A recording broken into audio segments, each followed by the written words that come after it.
Question number 3, Ron Mark. Thank you, Mr Speaker. My question is to the Minister of Defence and asks, has the government given instructions to the Defence Force to begin preparations for deployment to the Middle East, and if so, when were those instructions first given? Honourable Jerry Brownlee. Mr Speaker, the New Zealand Defence Force has up to 50 personnel stationed in the Sinai on a peacekeeping mission. I understand those instructions were issued in 1972. Mr Speaker, we also have about 30 people stationed at Al Minhad Air Base in support of the P3 Orion activity there. Those instructions were reissued around about the 2nd of November of this year and publicly notified on the 3rd of November. Mr Speaker, I've no doubt that some preparation for rotation of those personnel and others who are stationed throughout the Middle East may well be happening. But the member will note that on the 5th of November, in a speech on national security, the Prime Minister said that the possibility of the New Zealand Defence Force being involved in capacity building or partnership building with the Australians in Iraq would be investigated by defence personnel. A number are doing that at the present time, but I would state very, very firmly there has been no decision to deploy into Iraq on any mission at this point. Supplementary. Supplementary question, Ron Mark. Thank you, Mr Speaker. To the Minister, was the Prime Minister correct in stating on Monday in regards to military preparations for a potential deployment to the Middle East that, quote, I'm told planning remains at a very early stage, unquote?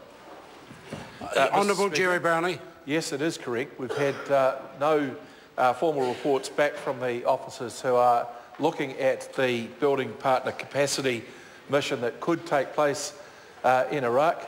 And Mr Speaker, as for suggestions that there are other preparations taking place, I'd simply point out to the member that he would know from his own experience that all armies train for deployment should it be required. Supplementary. Supplementary question, Ron Mark.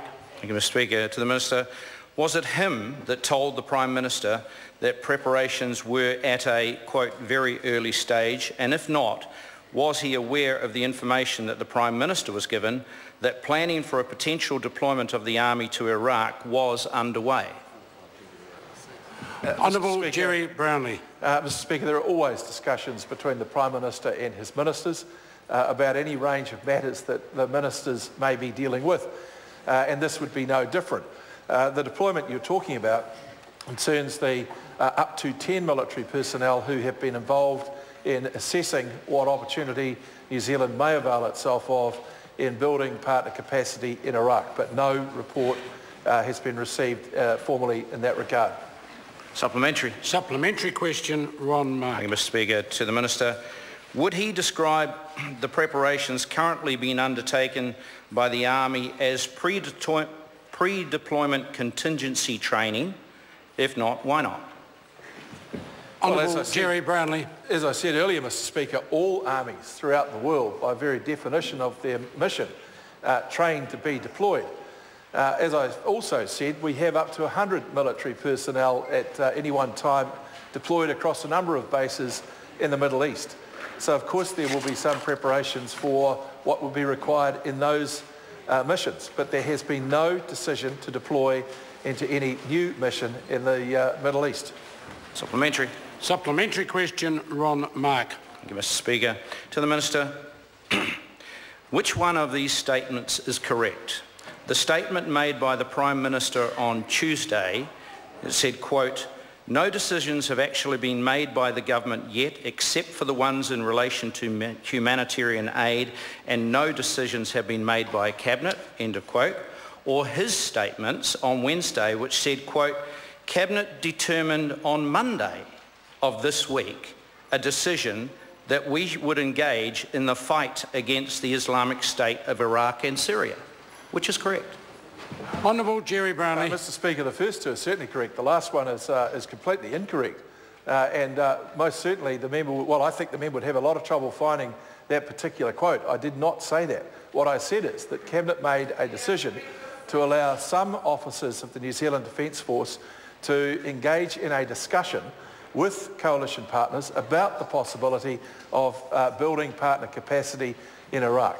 No formal report has been received from those people. No decision has been made about that possibility. Point of order, Mr Speaker. Point of order, Ron Mark. Mr Speaker, I raise this point of order in attempt to assist the Minister for the next lot of questions that might come. But I seek leave of the House to table the Hansard where that Minister made exactly that quote. Order. Order. Hansards are freely available to members. I take this opportunity. Order. Take this opportunity of reminding members the point of seeking leave to table a document. It's to provide information that's not readily available to members of this House. It's certainly not an opportunity to make a political point. Does the member have further supplementary? Supplementary. Supplementary question, Ron Mark. Thank you, Mr Speaker. To the Minister. Is he aware of the extent of the preparations being made by the Army for deployment to Iraq? If not, why not? Honourable Jerry Brownlee. Mr Speaker, no, because we have made no decision to engage in such a deployment, nor has any instruction been issued. Supplementary question, Ron Mark. Thank you, Mr Speaker. To the Minister. So is he telling New Zealand that he has not given any instructions for the New Zealand Defence Force to deploy to Iraq, that he has not decided what role they should perform when they get there, that deployment dates have not been given to soldiers or their families, and that pre-deployment contingency training being conducted in Wairau at this very minute was not authorised by him? Honourable Jerry Brownlee. Mr Speaker, to clear up a couple of points. Firstly, no instructions have been issued to the military to prepare for a deployment in Iraq. We have indicated that should it be suitable, should it be appropriate, that after the Gallipoli celebrations next year, the frigate may deploy to the Indian Ocean, and we have also extended the P3 mission out of Al Minhad Air Base. Those have been publicly stated by us. They are not missions into Iraq, and no instructions have been issued to the military relating to deployment in Iraq beyond the investigation of a partnership building capacity possibility. Supplementary. Supplementary question, Ron Mark. Thank you, Mr Speaker. To the Minister. Which of the following is true? A, that he and his government have given approval for a deployment of the Army to Iraq, or B, there is a rogue Army officer with a rogue unit conducting their own preparations and training right now in Wairau. Order, order. Honourable Jerry Brownlee. Mr Speaker, none of the above. I suggest that the member who would claim, I think, to have some inside information from the Army might recognise that perhaps some of his contacts are a bit too long in the tooth to be reliable. Question number 4, Jonathan Young.